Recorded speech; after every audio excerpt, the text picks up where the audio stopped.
The follow-up question to this is, can the dead people hear us? The scholars said a few things about this, and they differed in their views. Now, obviously, from a physical point of view, from a realistic point of view, the physical body, once it dies, it cannot hear anything at all. Obviously, you're dead after that time, and all your senses are cut off.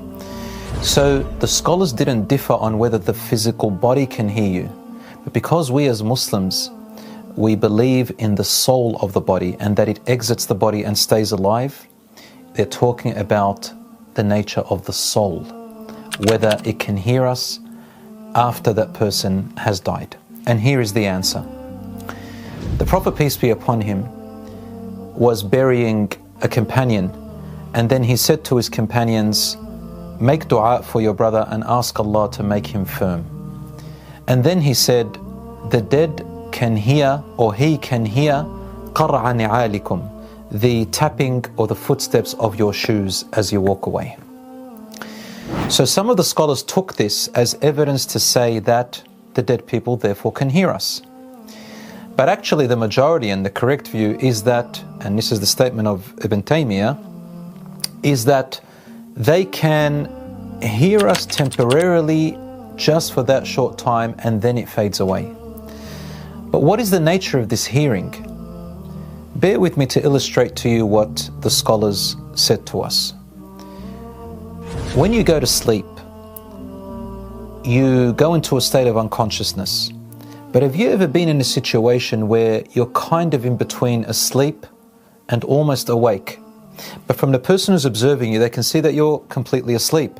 However, from your perspective, from where you are, you can also almost make out noises and sounds from the people around you while you're still dreaming. Have you ever been in that situation? And that's when you're just about to wake up, but you're actually asleep. Or sometimes you might be in not much of a deep sleep, and then you might wake up and say, I heard noises, but you don't really remember, and you can't even make out the language or anything like that. In fact, it was just something that passed that is so almost close to unconscious. Or if you've ever almost about to take a siesta and about to fall asleep, and then you're kind of asleep and you can still hear noises of the people, but you can't make it out. So the scholars, they told us it's something like that. And you know, in the Quran, sleeping is also referred to as death when the soul exits. And in the hadith of Prophet ﷺ, he also said that the sleeping is minor death. So you can see there is some similarity, and that's the kind of example they gave. So when a person has died, in the first instance they said, we believe as Muslims, and from the authentic hadith of the Prophet, peace be upon him, that two angels come to the person in their grave and they ask him questions. What is your religion? Who is your Lord?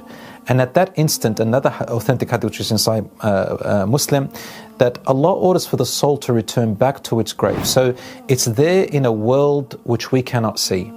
In the Quran, there's a world called, behind something called Barzakh. Barzakh literally means a barrier that separates something from another. And so there's a barrier that separates this world from the world of the souls, the hereafter. We have no connection to it, and they have no connection to us. Again, it's similar to the example of when you go to sleep and you dream and your soul travels.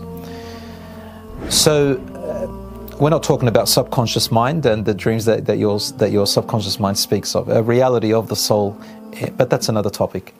So they said that it's kind of similar to that, to bring it close to our logical mind, that the soul is somehow close to the body, and therefore noises or sounds can be heard, but it can't make it out, and it's very, very distant.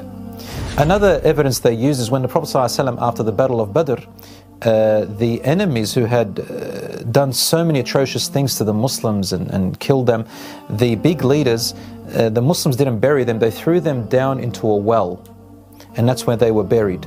And the Prophet, peace be upon him, went up to them, and among them were, Abu Jahl and Utbah and all those leaders of the disbelievers who did atrocious things to Muslims. The Prophet, peace be upon him, yelled out to them, and he said to them, "Oh so-and-so, oh so-and-so, oh so-and-so, have you found what Allah has promised you? For Allah, we have found what Allah has promised us." And Umar ibn al-Khattab was standing next to him, and he says, "Ya Rasulullah, you're talking to the dead people when their bodies have decomposed and gone?"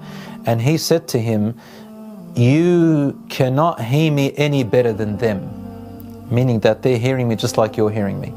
But the response to that, some scholars, they said, well, since he was addressing them, the dead can hear. But again, the response to that from the majority of scholars is that, again, that was something special for the Prophet, peace be upon him, or it also could be understood that when a person first dies, the soul are still near the body in some way, and there is some kind of hearing. But again, this is a miracle for the Prophet, peace be upon him, which Allah subhanahu wa ta'ala made it allowed for his voice to reach them in that world called the world of the souls, or the Barzakh. So brothers and sisters, in conclusion, the correct opinion is that first of all, from the logical common sense, that the body itself, once it dies, it cuts off from all senses. We see it in reality, we can experiment it, we practice it, we know it. And we can also compare it to going to sleep. When you're in a coma, or you're under the effect of anesthesia, when you have an operation, for example, at the hospital, when you go into deep sleep, we definitely do not hear anything around us. And if that's the case while we are still alive, then it's more true that when a person dies, obviously the body feels nothing, hears nothing, sees nothing of this world. It just decomposes and becomes part of the earth. As for the soul, we can say that one of the views is maybe partially they have this slight faraway sense only when they're first buried.